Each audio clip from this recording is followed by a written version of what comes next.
It was shocking to depict someone on a horse with a whip, whipping a human being, and that's funny. That engenders giggles.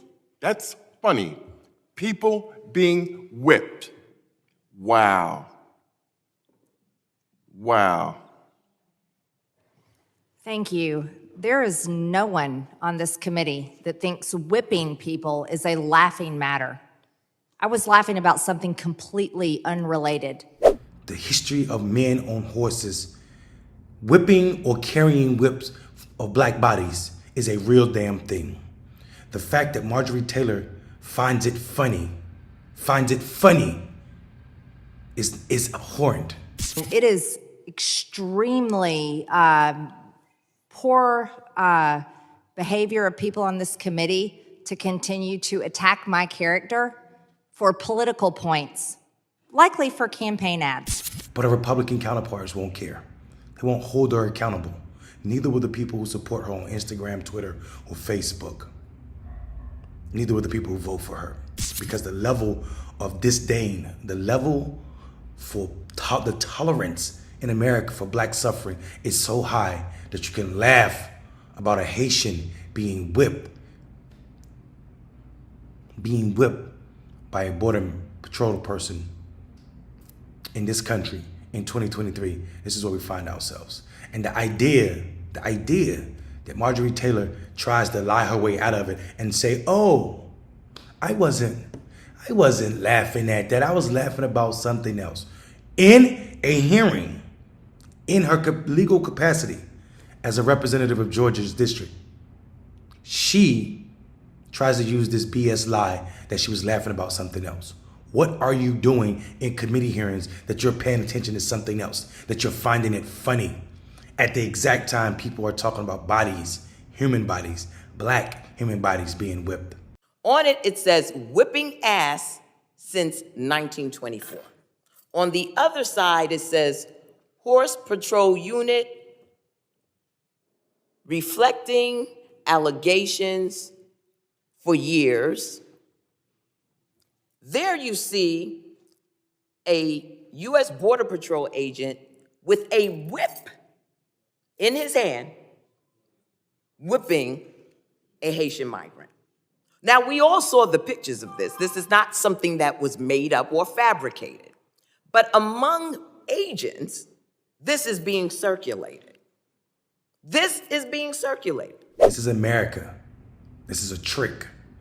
Right when things get ugly, you can't hold it in and you laugh out loud. You laugh out loud. And when someone tries to hold you accountable, you just say, I was laughing at something else. Then you weren't doing your job because you was in a committee hearing about Haitians being whipped, coins being made about said people being whipped from American agents on horses. Why are American agents carrying whips any damn way? Why? Why does anybody that works for the United States government own a damn whip? Why? Because it's a reminder to people that look like me that you still are chattel, whether legal or not. It's a reminder. And Marjorie Taylor Greene, whether she admits it or not, is okay with that. So are her supporters and her Republican counterparts, because she still sits in the House of Representatives for this and other bigotry that she spews anytime she gets a chance. Our Constitution has been stomped under the feet. It's written according to the Bible. Like you said, we've got to get praying for the country. We've got people got to be tried for treason. And death penalty. Yes. Well, I think we're ending on a right note.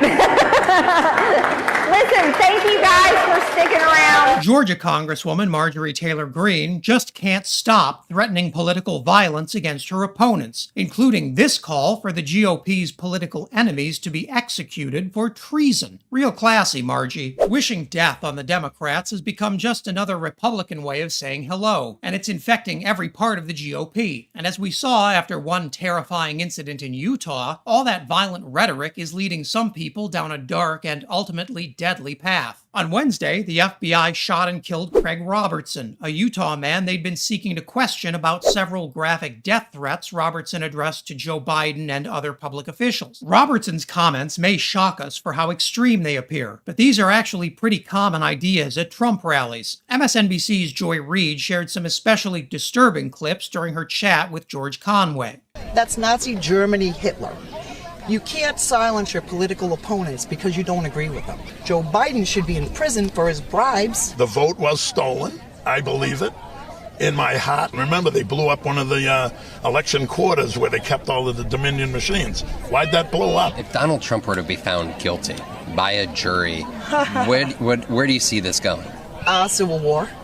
Civil war. Divide it up, because we can't live together, obviously. And if he wants me to protect them, I'm going to go in there. I'm going to let him know that I'll do it. None of this should come as a surprise. For years, the MAGA movement has attacked the legitimacy of our political structures, our courts, the FBI, the DOJ, and anyone who had something bad to say about Donald Trump. Now we're seeing exactly what happens when you convince a lot of people that their very way of life is under attack, and that the Democrats are coming for them next. Craig Robertson won't be the last tragedy to follow this grim pattern. Right, and all it takes is one man with one gun on one incident, and you kill a few people, and that's what's the scary aspect of it. And Donald Trump creates a permission structure that these people would not otherwise have to do this. He basically endorses this. He encourages it. He engages in what social scientists call paralipsis, which is the use of words that have two meanings. That's what he told people on January 6th.